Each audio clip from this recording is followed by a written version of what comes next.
Good afternoon to all of you. I hope you had a good lunch time, good and refreshing lunch time, and we are back to our second session.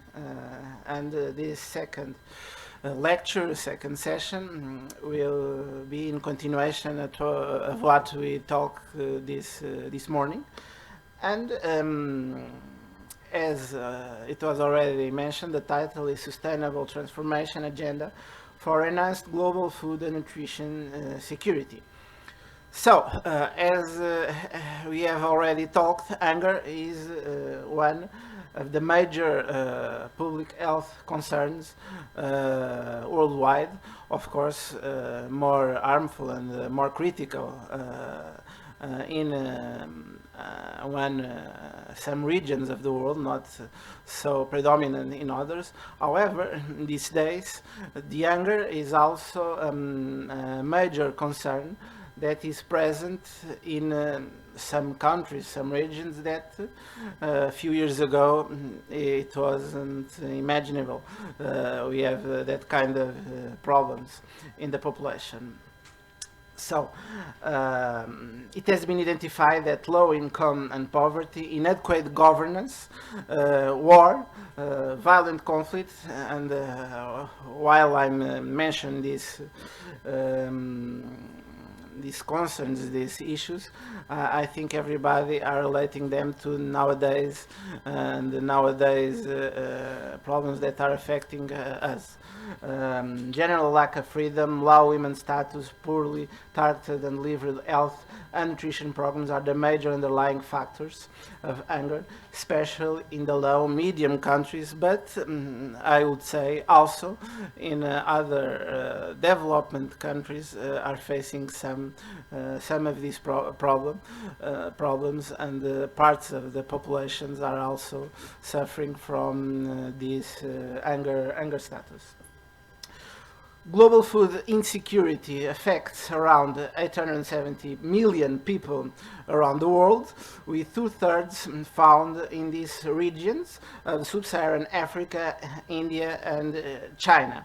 So, the drivers of global food insecurity are food prices, rising demand and supply for foods due to population growth, climate change, and economic fluctuation leading to inflation and conflicts that have been reported to greatly affect low-income countries right from the household level to national level, thereby preventing the world from attaining the zero hunger, one of the SDG, as we have already talked it, and of the Sustainable Development Goals. Here you have an illustration, a graphic illustration related to the prevalence of undernourishment by region, and comparing the years of 220 to 29, and we can see that this prevalence is mainly impact in the regions of sub-Saharan Africa and the African continent. Here, the percentage of prevalence of food insecurity based on food insecurity experience scale in a large period of time since 2014 till 2021.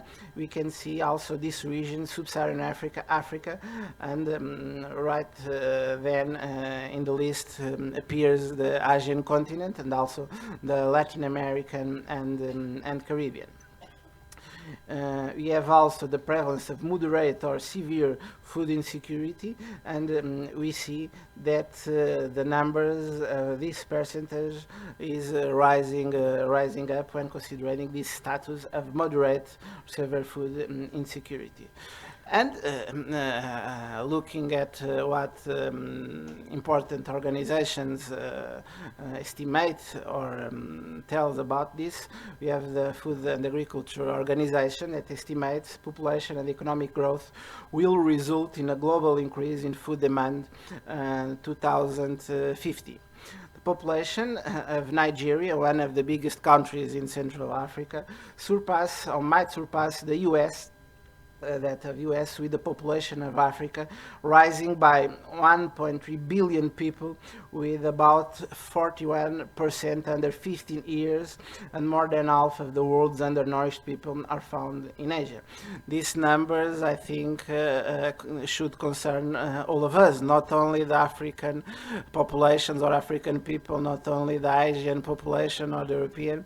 We should look at the world as a global, as a unique country, or as a global region, and these numbers, these concerns, these issues should be part and responsibility of all of us, and for sure all of us can do something to surpass this and find strategies, global programs to fight against this, because why there are so much, and we see so much rich people, so much money for ones, and for the other side, just on our neighborhoods, with no possibility to get their basic foods, their money to buy their basic conditions to life, not to life, to survive. It's not a question of life, it's a question of survival. So these numbers, I think deserve our attention, our reflection, of course, a further discussion worldwide. Regarding the food production, cereals were the main group of crops produced into 2020, which accounted for about 1/3 of the total production. We can see here the evolution from 2010 till 2021. The agriculture productivity, particularly across the sub-Saharan Africa, one of the regions with most problems regarding food insecurity, needs to be improved so as to reduce hunger, poverty, and the destruction of biodiversity. About 1/3 of the food produced annually for human consumption is lost or waste. This is a topic we will discuss a lot here during this course.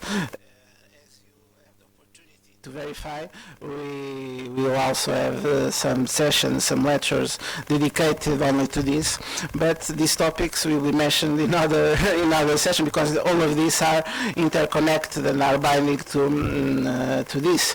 And when we are talking about sustainability agenda, it is impossible not to talk about the food waste. What is waste during the consumption, human consumption in this case? So food losses and waste were approximately, and make this transfer to money to use, that is, I think, easier to understand. These food losses and waste were approximately $680 billion in industrialized countries and around $310 billion in developing countries. So it is significant, I think. Here we have the food losses by commodity and region. We see that, for example, the case of fruit and vegetables in the industrialized Asia has a significance of more than 180 million tons of food losses. So it's quite relevant. Asia is the main contributor to global agriculture because of its size, while the value addition for forestry and fishing was around 63% of the world's total in 2018. This region, this continent, obtained an increase of 77%, which was a rise from 1.2 trillion US dollars in 2000 to to the double, 2.2 trillion US dollars in 2018. So in 2018, the countries with the biggest agriculture, forestry and fishing sector in value addition terms were India, China and the US. The role of food processing industries in food and nutrition security. Applying emerging and non-thermal techniques can requirements for food processing and may contribute to enhance the food industry energy efficiency. This is quite relevant and important how the technology and how the knowledge of some kind of new ways of process and to preserve some kind of foods can be done also thinking on sustainability, think on to not to waste energy, in this case energy efficiency. The need to improve resource efficiency in food processing industry cannot be overemphasized because most of food processing industry operations are energy intensive and they do not optimize employing edible agricultural food sources. Many of today's agricultural practices rely on cheap energy and need plenty of water and land and are leading source of greenhouse gas emissions. So, food processing industry can therefore integrate the complete use of fewer resources along the whole food value and supply chain from farms to consumer tables. So, along all the food chain, for what we usually say from stable to the table, or from fork to the table. We have already talked about the GMO, the genetically modified organism, genetically modified foods, and its relationship between the GMO and food security and nutrition. They provide a range of opportunities: increased food production locally and globally, climate adaptability and tolerance, which would consequently improve food availability at all levels and create better food options. This is one vision, of course, these kind of foods and crops. It could also improve food nutritional quality and safety, would positively influence economic access to food, and other beneficial outcomes of GMO foods include longer shelf life, preventing allergy and diseases, malnutrition and food security. This is what we are talking this morning, that this can be a good option for those that haven't the possibility, the opportunity to include in their diets other kind of foods, because we are in this presentation, in this slideshow, we are mentioning the benefits, the possibilities of using these GMOs, but of course it is also a concern. It is also a concern what can be the drawbacks. We have talked them before, and I think all of you also know that some problems can come from the consumption of these foods, and the lack of knowledge of their influence, especially when we are analyzing this consumption in middle and long term. It's not clear. It's not there is not evidence of the results of these outcomes, especially when we are talking middle and long term. Unrest identified gaps and challenges in the global food and nutrition security system. Malnutrition remains a challenge despite several measures being put in place to tackle it at all levels. In 2020, it was estimated that around 150 million children under the age of 5 were stunted, and 45 million were wasted, and about 39 million were overweight. And it is important to point out when we are talking about malnutrition, it is different talking about undernourishment. When we are talking about malnutrition, we are talking about undernourishment, but also obesity, overweight. Okay, so that's the reason why here we have these results, this data of course, the children, the stunted children, but also the overweight and pre-obesity children. These statistics were for children from Africa and Asia, and these numbers are expected to rise due to the COVID-19 pandemic. This was also a huge problem we faced all over the world, and influenced negatively these results, this data.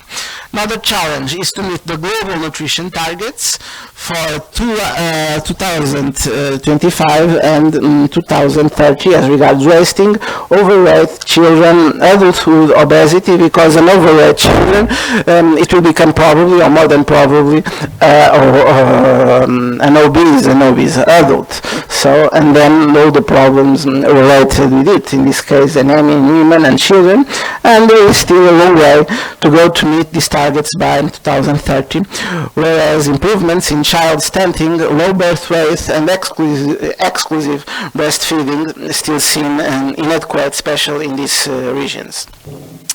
Before the conflict between Russia and Ukraine, Russia was the world's largest supplier of fertilizers such as nitrogen, potassium and phosphorus. This has led to an increase of prices of food which might adversely affect global food security, especially in vulnerable countries including the European food system, which has also been adversely affected by the COVID-19 pandemic.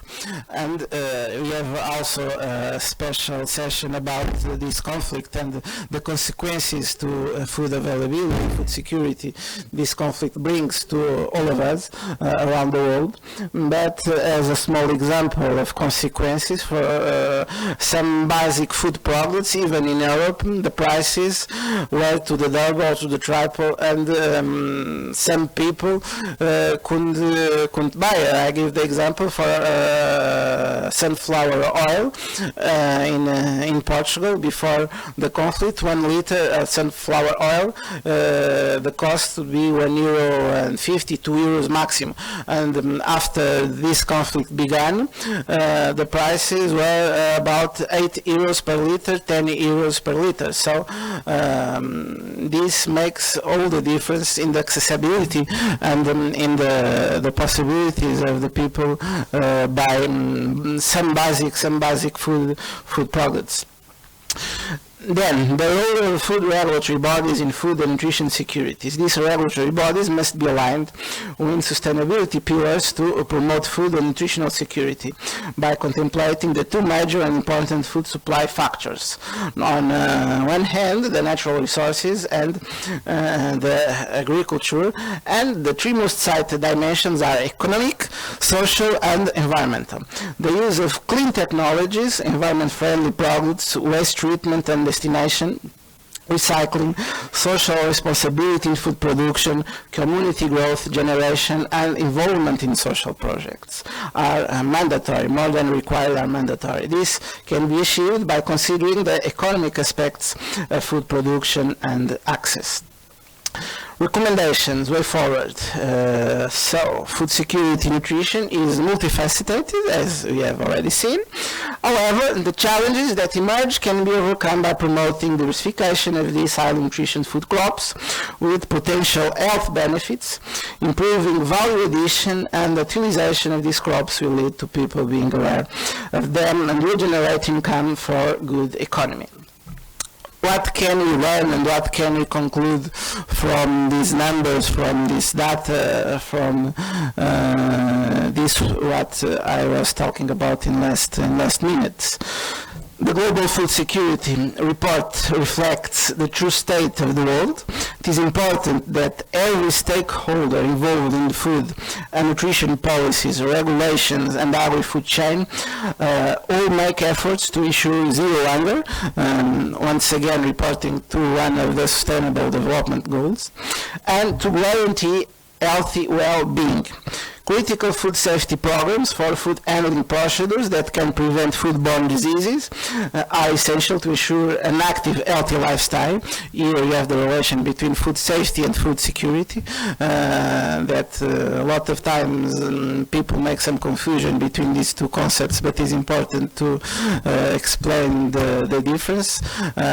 In my students, I always make them clear this difference. One is dependent on the other, but are different things, okay?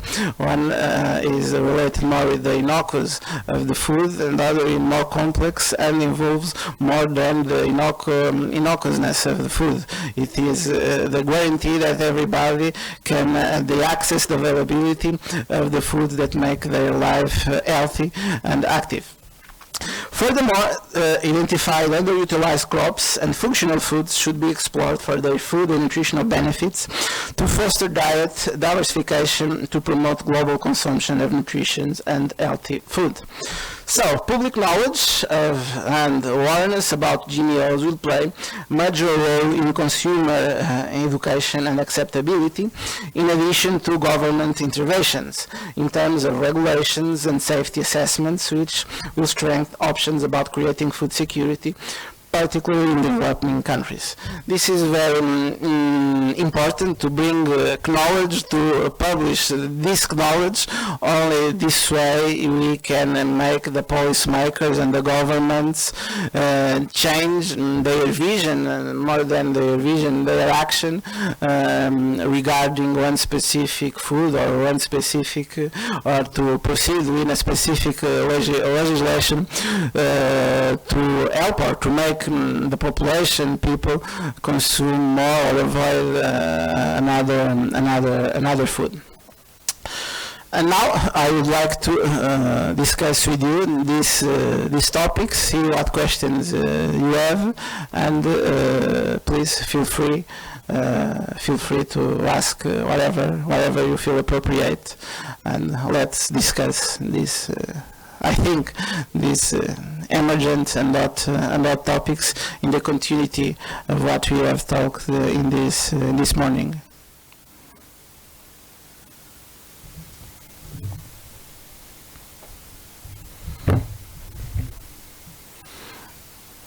Anyone? The first question is for free.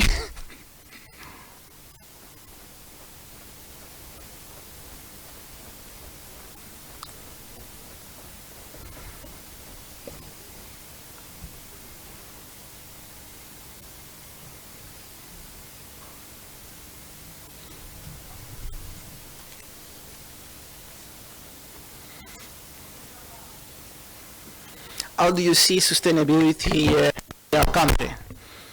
Not only you, but the population, what you do in your day-to-day, what you do as health professionals. I believe that most of the presence here are health professionals. How do you lead with the community, with your family, to make in your actions day-to-day to be more sustainable, to live in a more sustainable world? Let me know a little bit about your experience or about your actions in your daily life to achieve this.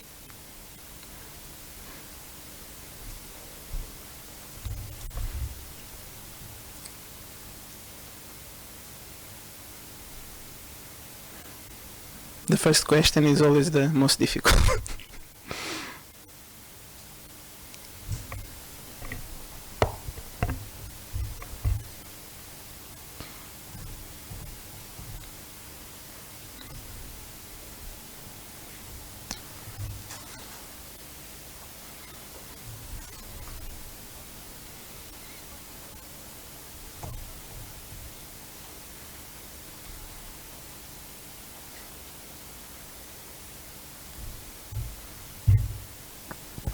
Good afternoon, Dr. Antonio. It was a very good lecture.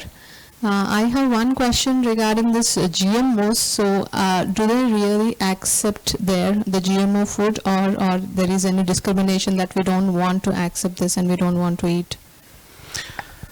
The GMO, as we have talked in this morning, it's a very polemic issue, at least for myself, and even there in Portugal, and what I have experienced about from other colleagues from other regions.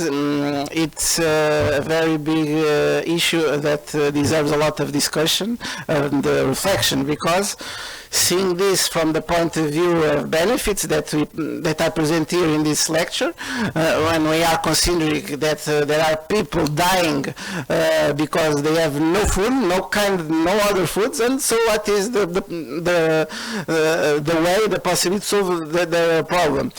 Give them GMO, or don't give them nothing, let them die of stunt.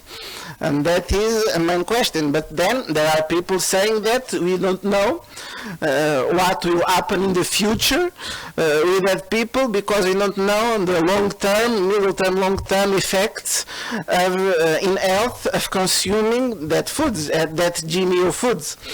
And that is a sensitive question. And of course, if you ask the people that are dying of stent, I want anything to not die tomorrow, to not die today. If I will have a problem in months, in years, perfect. That's sign that I will live for months or for years. But of course, there are ethical questions. We are giving food to human beings that, as researchers, as scientific people, we don't know the real effects of that food in the health of people, in the for example, in the possibility of that can be the cause of a cancer in 20 years, we don't know. And there are studies in vitro with that, but there are not clear evidence of the consequences in the human health in 10, 15, 30 years. But these people are dying, and they have not other kinds of foods. What can we do? That is a question that sincerely I don't have a clear answer. And if we think and if we reflect very well on that, nobody can answer well with precision what to do. Because the options are let people die today, tomorrow, or give them a food product, give them something that I don't know if it will be good or harmful. So that is where science should further investigate, should go on to give more clear answers to us. But that's a very relevant point when we talk about the GMOs and the sustainability, food and the hunger and the food security. That is a main question, because we can solve a lot of problems with this if it is not, of course, if it is not harmful. The world population is becoming higher, but the natural resources are not developing at the same time. So, as human beings, we have to see what to do. Is it to create?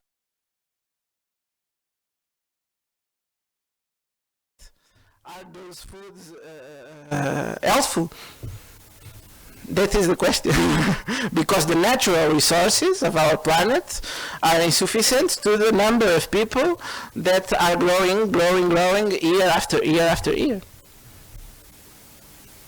That's one of the challenges when we talk about this food security, sustainability, and from a worldwide perspective. Yes, that's important. I think it's always important not to look only to my region, to my country, to my continent. It's important to look up as the world as a single place, as a single continent, because there are very huge differences between some regions to others. And we should we should mitigate that differences.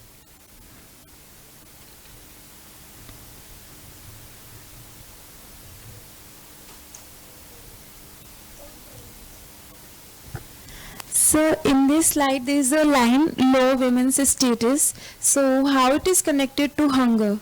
Like in this slide, all of this connected to hunger. No, the line low women's status. The low women's. Third line, in fourth line. In the fourth line. Yes, women. Poorly targeted and liver health nutrition problems. No, sir, low women's status. How it is connected to hunger? Yes, general lack of freedom and low women's status. General lack of freedom and low women's status. Yes. Any idea? Any one of us can discuss this? All the general lack of freedom is related to hunger. Nobody has an idea? Please.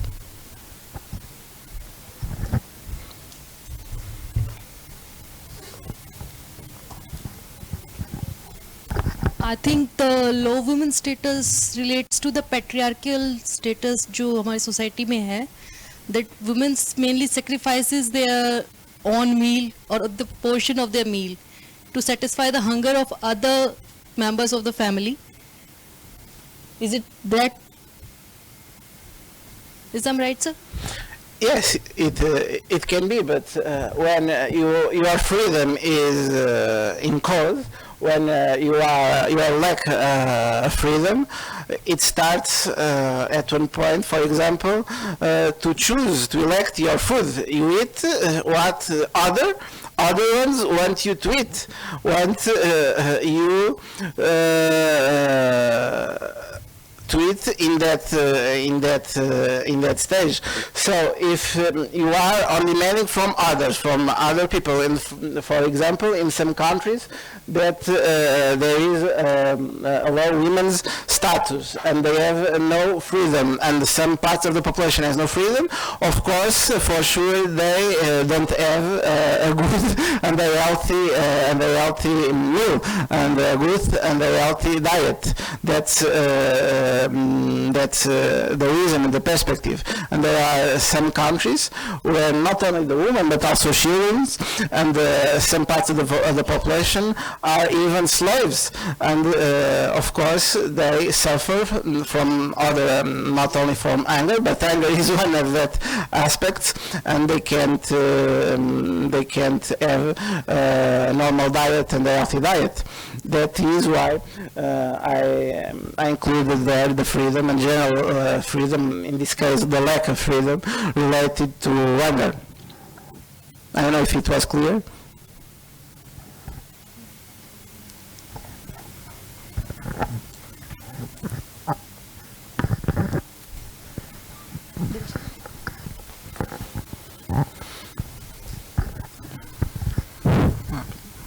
Hello, sir. Sir, when we are saying about GMO, exactly it's like helping scarcity also. But don't you think at the same time it will also contribute to the loss of food wastage? Because the productivity is increasing, so obviously it will also affect the like increase the loss of food also, right? The GMO increase the loss of food. Yeah.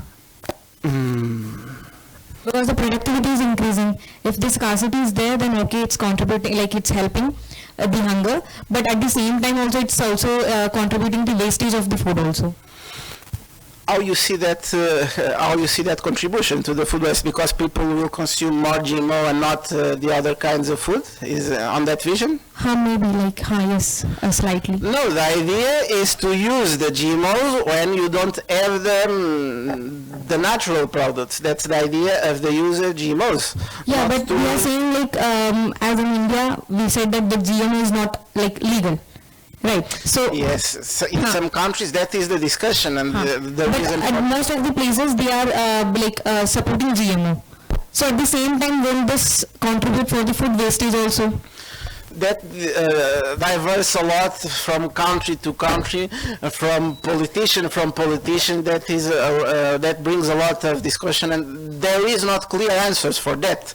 It is a research field that we are researching this time. We have not answers, but the idea of using GMOs, from my point of view, is when you don't have the possibility to use natural foods, and so you will give the GMOs to that people that have the possibility to eat the other foods. The idea is not to substitute the natural foods or GMOs. If you do that, from my point of view, it's not intelligent. But this will change, I believe, and the science, I hope, will give answers to that today we haven't. But the idea is not, from my point of view, it's not substitute the natural foods. Is when you don't have other possibility to feed the people with natural food, you give the GMO. Thank you, sir. Hello, good afternoon, sir. So my question is that as we know, fortified food is little bit expensive. If we include Fortified food? fortified food is Expensive. little bit expensive as compared to normal food. As we include in the diet, it is like if we include in the diet, mostly jo, low people can't afford fortified foods, and their lack of nutritious, and maybe they are give to hunger. Is it possible to have a nutritious food in low amount? At this point, what we are talking here in this session, it is the basic food. We are not even discuss the possibility to give fortified foods, food supplementation to people. Of course, some of these stunt people that are either that probably have some disease related to this status will need that kind of foods and even medicines and even other things. But the problem is that most of them don't have access to the basic foods. So we are not talking even of fortified foods, food supplementation. This is a second step. We are not there. These people are not there. We just want to provide first the basics. Of course, then we have to see the needs, the special needs of these people, and then of course it will be important to provide them fortified supplement. But this is a second step, and of course that is relevant, and that will be important, and that we need money, programs, funding to bring them to an healthy status. But first, they need to have the basics. Thank you, sir. Good afternoon, sir. Good afternoon. Sir, as you have talked about the sustainable transformation, so my question is that what could be the major barriers that hinder the sustainable transformation in developing as well as the developed countries? Yes, that's a question that I would like you to answer me. What can we do for develop that transformation to make sustainable? Can you have any idea? That's a question that I leave to the audience. In countries, economic status and sir, social status can hinder sustainable transformation. But sir, in developed countries, I don't have that much idea that what would be the factors that can hinder the sustainable transformation over there. Yes, the economic, it's always important when we are talking about sustainability, and not only in food. For example, we are talking about electric vehicles. That is sustainability. If all of us will drive an electric vehicle and put outside the vehicles that are using oil, that are gasoline, gas oil, that would be wonderful from one point of view. But what the state, the policymakers do to people buy and use electric vehicles? We can adopt this thinking also to food. We can not only say be more sustainable. We have to give the people, the population, tools and ways to become sustainable. We have to educate people to become sustainable, and this we need to spend time, of course, money, and we need to make some formation to the professionals. This, it seems easy, but it takes time, and of course it varies from country to country. It's different in developed countries and other countries, in poor countries and underdeveloped. It will vary, of course. That is a pertinent question, and it will vary a lot from region to region. Thank you, sir. Sir, I have one question related to processing. In one of your slides, you discuss about food processing. Food processing, yeah. Yeah. So, how processing helps in targeting hunger? Because as so far I know, during processing, many nutrients usually lose. Although we increase the shelf life, but some nutrients like vitamin C is not heat stable. So these type of nutrients, they lose during the processing. So how it will relate? Yes, that's a good question, but it will also vary from food to food, from process to process, and of course there are some kind of nutrients, special micronutrients that are not so stable to the processing. But even the food technology is day to day under developing, so and the new technologies are emerging exactly to better preserve not only the nutrients but also the taste and make these meals pleasant.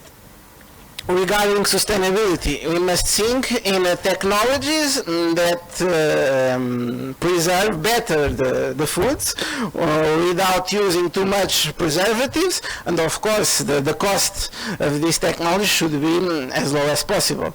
But this will vary a lot from food to food, and analyzing technology.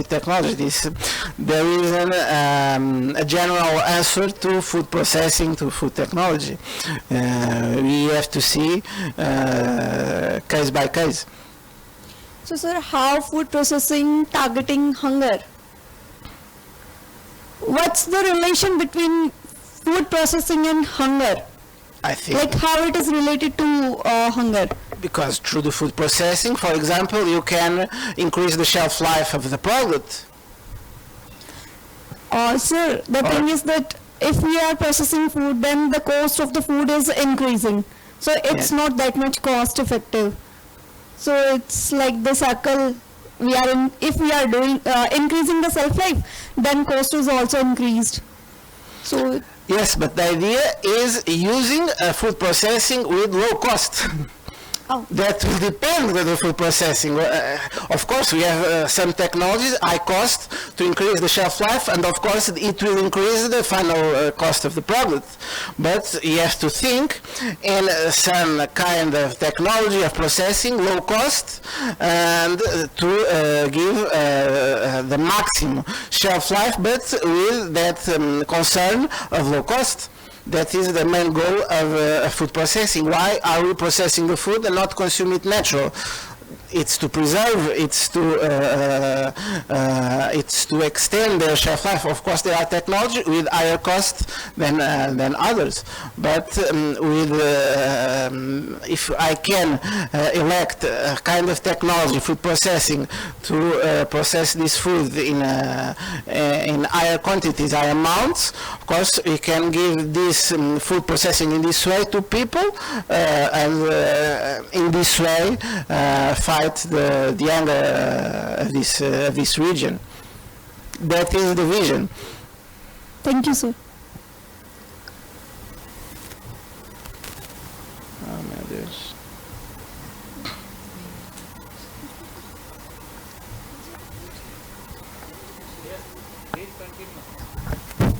Sir, I just want to add on to her sentence. Like as you said, like due to processing, we can increase the shelf life, everything. But don't you think due to processing, the loss of nutrients is occurring, and it will lead to malnutrition also?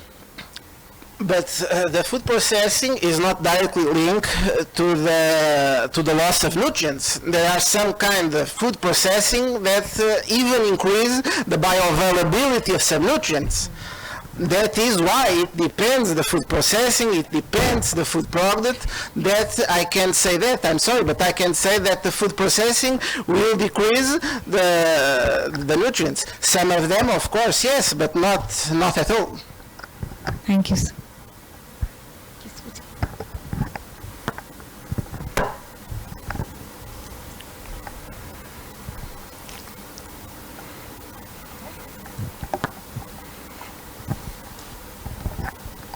Good afternoon, sir. I would like to add on to the previous question. Do you see any risk of over-dependence on processed food to achieve the food security targets? Sorry, I didn't understand. Do you see any risk associated with the over-dependence on processed food to achieve the food security targets? Any risks on the food processing? Over-dependence on processing foods to achieve the food security targets. I'm not understanding very well, sorry. Any risk on Do you food see processing? any risk associated with the over-dependence on processed food to achieve the food security targets? If I see, I'm not understanding very well the question. I don't know. He's asking about any risk which can be associated when we are all overusing the resources to achieve that target. So any environmental concern you may have. Yes, it can be, but of course, the answer will be in the line I have given. It will depend. It will depend on the food processing we are talking about and the food resource. Yes, but it can bring some risks, of course. Okay, so I have another question. Like, despite various global initiatives, why is it that certain regions are more prone to food insecurity compared to others? Why is it so? Why? Despite global initiatives, why is it that certain regions or certain countries are more prone to food insecurity compared to other countries? Any endemic. Yes, I understand. There are a lot of reasons. We have problems of global food insecurity in one regions and in the others. And of course we can't dissociate the economic state. Economic is crucial for this.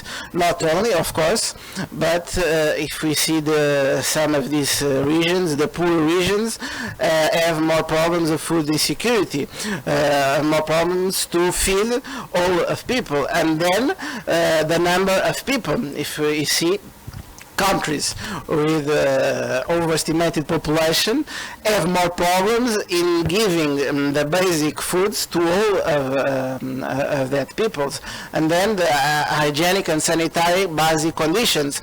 And this is related with not only food security but also food safety, the food accessibility, food availability, the power of purchase the foods, the conditions to preserve that kind of foods, and all of these variables are conditioners of the food insecurity, and this is reflected in region by region. And even you can have in one country some regions that the global insecurity index is superior than in other regions in the same country, and that is related with various factors. I don't know if this answers to your question. Okay, thank you, sir. Thank you.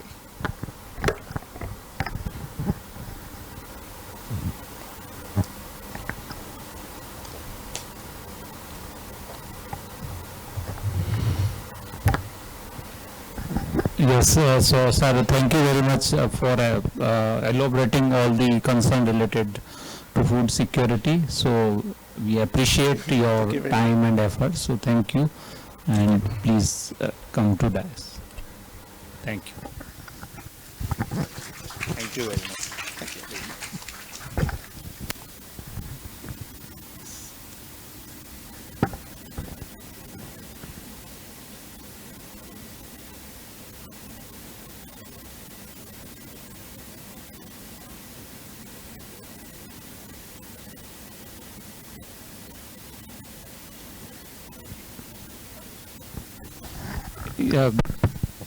Yes, so participant, now it's time to know each other, and we in the morning, although we should start, but because of time concern we couldn't do that. But now briefly we would like to know your motivation, especially you just tell your name and your motivation towards to attend this program, because that will help us to decide the certain criteria to discuss, and will also want to understand that why you want to attend this program. So by the end of this program we will analyze that whatever you are intending, that whether we could able to achieve it or not. So we'll try to include your all objectives to attend this program. So with this, I request one of the volunteer to please proceed with it. So Akanksha and Jyoti.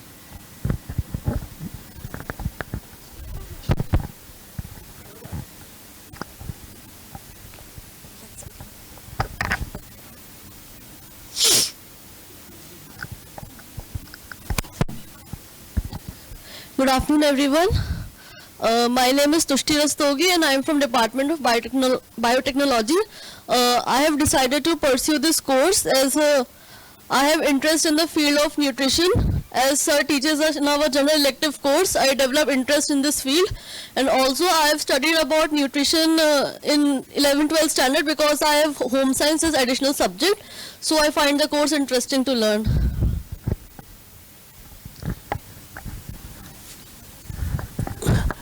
My name is Prince. I'm PhD scholar, Department of Nutrition Biology. Actually, completed my graduation in biotechnology. After that, food and nutrition, PhD in nutrition. So this is my keen interest in this particular topic.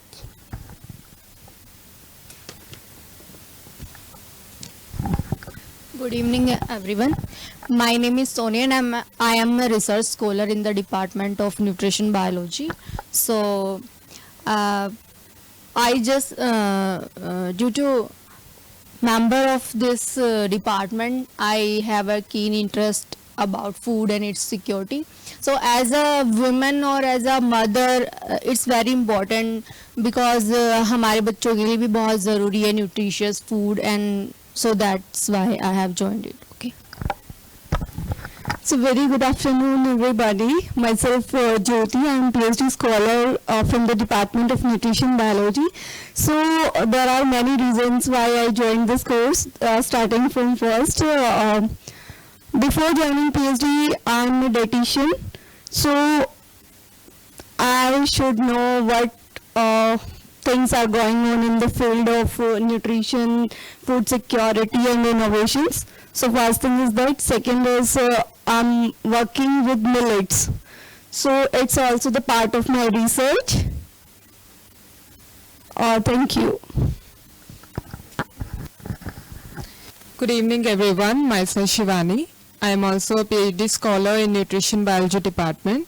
And same as Jyoti, I've also worked as a nutritionist before. And I was really interested in knowing about the more innovative ways we can tackle food security. So I joined this program. Thank you.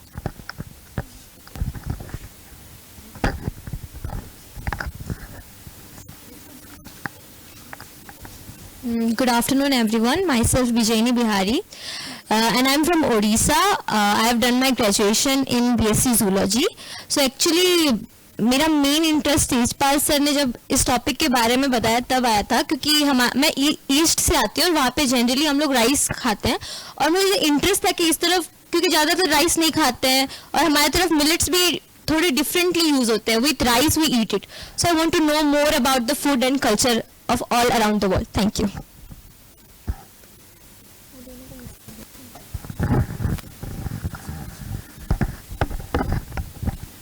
Hello everyone, so I am Ayushi Verma from Nutrition Biology Department.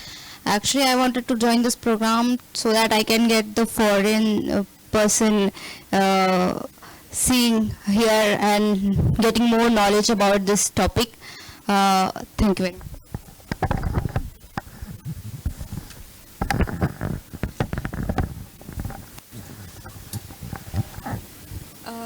Good evening. My name is Srishti Shikha. I'm also a MSc first year student from Nutrition Biology Department. Through this course, I just wanted to explore and learn about the impact we as nutrition biologists can make in food security and nutrition. Thank you. Good afternoon to all. My name is Muskan Sharma from MSc first year Nutrition Bio. My main motive to attend this lecture to gaining the exposure of global expert and future skills about that. Thank you. Good evening to all. My name is Savita. I am from Haryana. My main motive to attend this program was to enhance my career skills and know about the food security program. Myself Isha Tawar. I'm MSc first year student. Basically to enhance my knowledge in food nutrition. Good afternoon. My name is Priyanka, and basically I am here to enhance my knowledge about food security and nutrition. Thank you.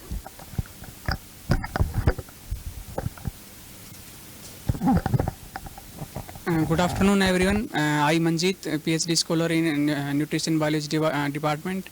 I joined this workshop to know more about food security and innovations.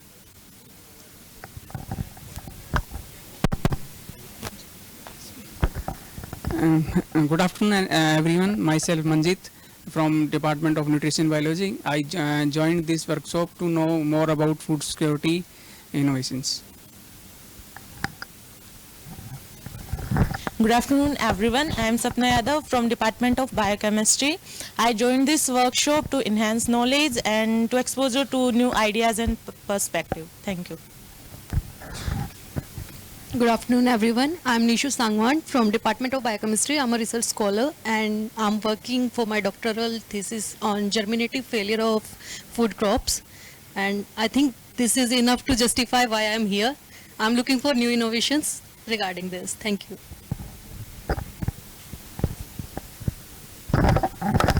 My name is Shivani Singh. I'm from Nutrition Bio first semester.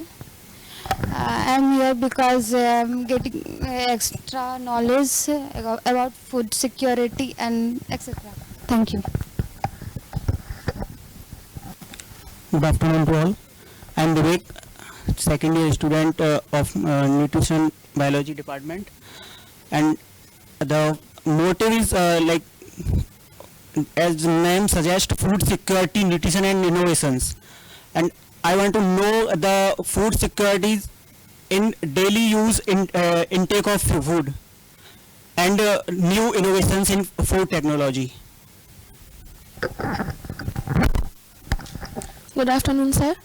My name is Anusha. I am from Bengal.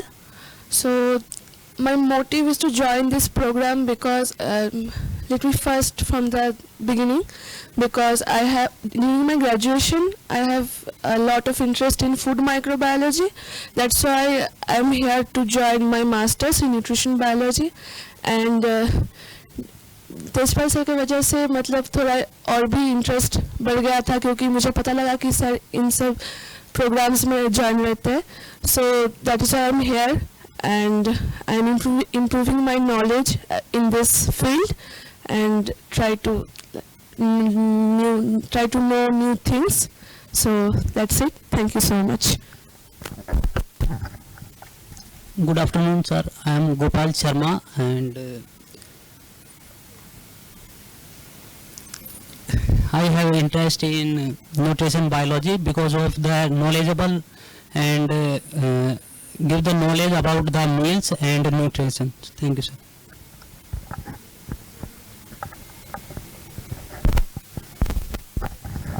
Good afternoon, everyone. Myself Sarita. I am PhD scholar from the Department of Nutrition Biology.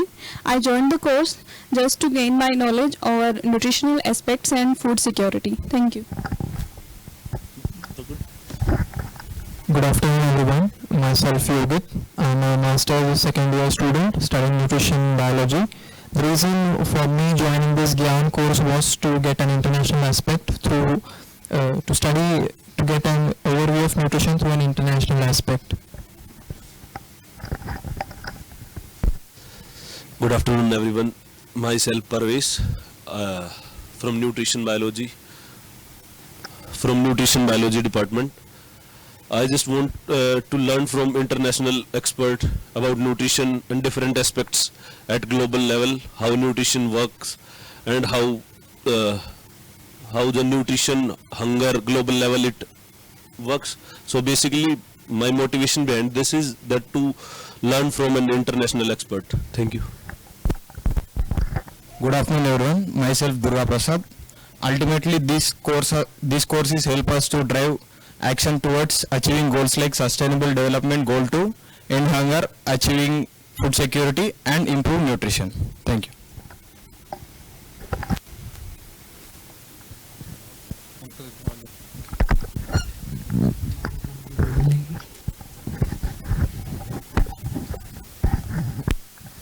Good afternoon, sir. My name is Tej. I work at a National Cancer Institute. It is a medical university. Broadly, I'm interested in sustainable development goals with focus in food systems. I work in a cancer institute where we have around 400 patients per day. I have a lot of questions and I have attended this course to understand how can we standardize diets for patients, improve the nutrient profile and nutrient density of the foods that we provide. How do we standardize the diets for staff and students in institutes and organizations, and how do we make cost-effective diets? The other thing is, do we have any cost-effective technologies that we can use in the government sector related institutes that can provide feeds to patients at high nutrient dense feeds to patients in the public sector hospitals across the country? The other is there any way, any matrix or any way we can understand how we can maximize nutrients or the permutation and combination of foods? Because in India, if you go to South India, there's a different, the tastes are different, the food habits are different. So I work in Delhi where probably everyone from the country works here. To come to a balanced meal every day in an institute, we need to have a lot of permutation combinations. So I've come here to learn all these things and I hope I'll learn. Thank you. Good afternoon, sir.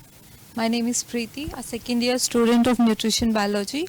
So my reason to attend this course was to understand the policy, innovations and the future recent researches, how they can help to improve public health and combat malnutrition. Thank you, sir. Good afternoon, everyone. My name is Shivani. I'm second year student of nutrition biology. My reason to join this workshop is to enhance my knowledge regarding of food innovation and food security. Thank you. Good afternoon to everyone present here. I am Gitanjali Joshi, a PhD scholar in Department of Biotechnology. I am motivated to join this course which is titled as Food Security, Nutrition and Innovations, as it is very crucial for sustainable agriculture and a hunger-free future. Thank you. Good afternoon, everyone. My name is Daya Patel. I am from University of Allahabad. As I currently working on CRISPR-Cas genome editing in tomato to enhance its nutritional value. So this workshop is really beneficial as it includes nutrition and food security. So thank you.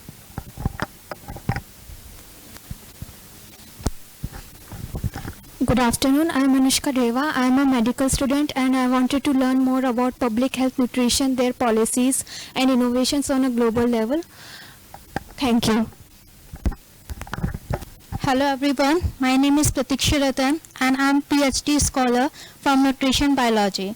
I joined this workshop because I enhance my knowledge in the nutrition background, as I am dietitian and previously I am dietitian in hospital, so I want to improve my knowledge, and so that's it. Thank you. Good afternoon. I am Sandra, working as a project associate here in Biotechnology Department. As our research mainly contribute to the sustainable development, especially in agriculture field, and it also aim at the end of the day, all the research like happening in our lab, it's aim for the food security and the development of nutrition in the food.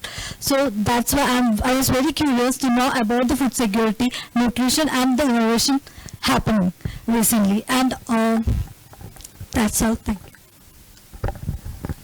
Good afternoon, everyone. My name is Samra Malik. I'm pursuing MSc Nutrition Biology. So being a nutrition biology student, this workshop presents an ample of opportunities to gain insight, knowledge, and share the knowledge with the experts and gain the insights of food security, nutrition, and innovation globally, and to gain the insights about the global research trends that are happening nowadays and the future perspective of the food and nutrition. Thank you. Good afternoon all, I'm Akshaya and I'm a second year master student. So my keen interest in attending this workshop is to know about food security and how it affects locally and globally, and what are the interventions which are needed to improve the food security worldwide. Thank you. Good afternoon, everyone. I'm Dilshida, second year master student from Nutrition Biology Department. I think this topic like food security, nutrition and innovation perfectly aligned with my academic background, and also I think it will give me an opportunity to gain global challenges nowadays we are facing in food and nutrition, and also some innovative ideas to overcome this. Thank you. Good afternoon, everyone. I am Pooja from Nutrition Bio Department. I joined this course because it offers a chance to learn from the international expert, and it gives a global exposure on food security, nutrition and innovations. Thank you. I'm Silky from Nutrition Biology Department. I have joined this workshop to strengthen my academic and research knowledge in the field of nutrition and public health. Good afternoon to all. I am Rajbala from Nutrition Biology Department. I joined this workshop to learn about innovative technologies and approaches being used to nutritional challenges. Thank you. Good afternoon, everyone. Myself Ronak Bharadwaj, and I have done my bachelor's in biotechnology. Now I am pursuing microbiology, MSc microbiology from here. I'm here to gain scientific knowledge and for professional credits. Thank you. Good afternoon, everyone. I'm Payal Pal, and I'm recently pursuing MSc in microbiology. So I think by joining this course, it will be help me to gain my knowledge about food microbiology, and that's why I'm participating in this course. Thank you. Hello, myself Yuvika Agarwal, and I'm pursuing my MSc in microbiology. Since innovation in this field involves biotechnology and microbiology, so I'm here to get insights that will be useful in my future career that's in biological science and research, and obviously to get the latest updates on research and everything. So that's why I joined this workshop. Thank you. Good afternoon, everyone. Myself Sugandhi from Department of Nutrition Biology. So first of all, my motivation behind was, as my mentor told, to join this course. He was my keen motivation behind this, and the topic about the food security, nutrition and innovation will give all of us about the skills and the knowledge behind. Thank you, sir. Good afternoon, everyone. I am Riya Jain from the Department of Nutrition Biology. I have joined this workshop to gain the global insights and the advanced knowledge in food and nutrition security. Thank you. Good afternoon, everyone. Myself Pooja, and I am from the Department of Biotechnology. I am here to empower myself with knowledge and also learn how to innovate can transform through better food and nutrition. Thank you. Good afternoon to all. I'm Uma, and I'm a student in Department of Nutrition Biology. And I am here, and I have joined this workshop just to get the better understanding about the topic itself, which is the food security, nutrition and innovations. Thank you.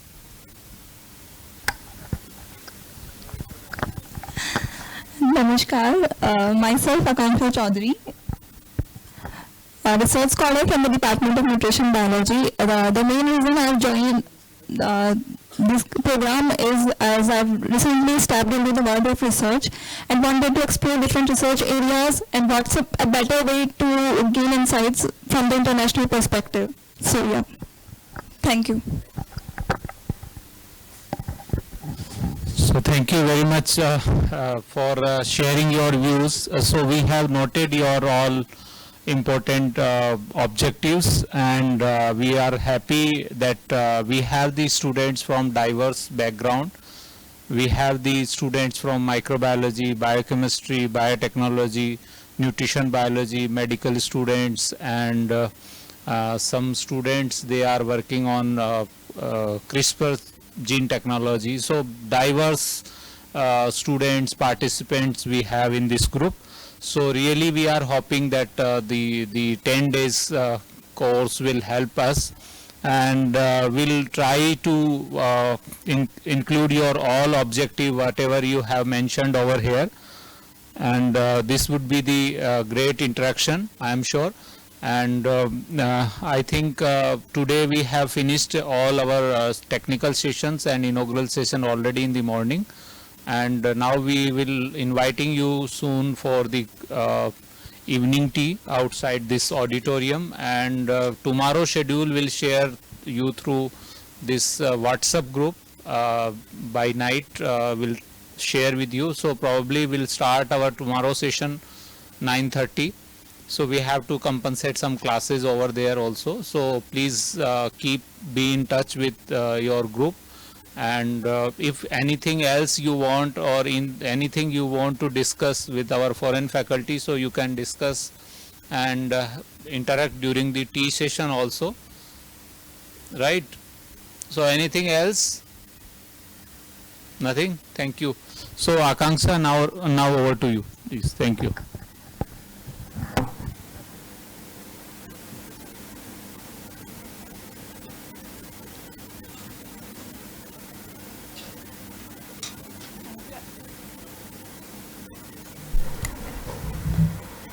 Thank you everyone for being with us through an insightful day one of the GYAN program.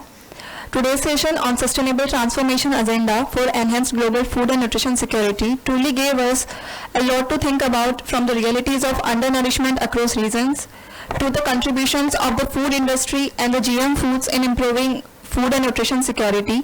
We also touched on how global events like the Russia and Ukraine war continue to influence agriculture and food availability, and how regulatory bodies play such a key role in ensuring what reaches our plates is safe and sustainable. With these insights, we close today on a note of awareness and optimism, reminding ourselves that sustainable change begins with informed action. Thank you to our wonderful speaker, Dr. Antonio Rapso, all participants and the organizing team for making today such a success. Looking forward to seeing everyone tomorrow for another exciting day of learning and discussion. Thank you everyone.